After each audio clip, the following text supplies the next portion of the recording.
అత్యంత వైభవంగా చేస్తూ ఉన్నారు. కావున 50 మంది భక్తులు కూడా ఈ శివముక్కోటి దర్శనం చేసుకొని తిరుమల శ్రీవారిని పలువురు ప్రముఖులు దర్శించుకున్నారు. RSS chief Mohan Bhagwat, Telangana justice గాడి ప్రవీణ్ కుమార్, సుప్రీంకోర్టు జస్టిస్ అతుల్ చందోల్కర్, నటుడు సుమన్, వైసీపీ ఎమ్మెల్సీ చంద్రశేఖర్ రెడ్డి వేరువేరుగా నైవేద్య విరామ సమయంలో మొక్కులు చెల్లించుకున్నారు.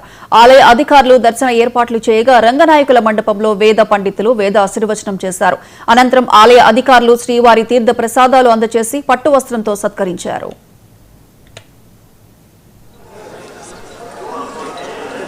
రావాలని ఉంది మాతో పాటు. సో ముందుగా చైర్మన్ గారికి, ఈఓ గారికి, జేఈఓ గారికి ధన్యవాదాలు.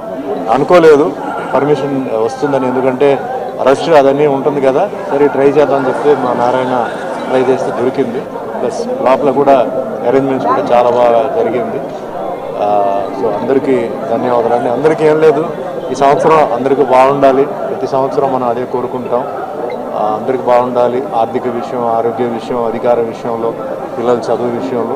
అలాగే భారతదేశం కూడా చాలా అంటే సెక్యూర్డ్గా ఉంది. వాళ్ళు చూస్తుంటే ప్రపంచం మొత్తం ఎక్కడ చూసినా యుద్ధం జరుగుతూనే ఉంది కంటిన్యూస్గా. ఒక సంవత్సరం కాదు, సంవత్సరాలు జరుగుతూనే ఉన్నాయి.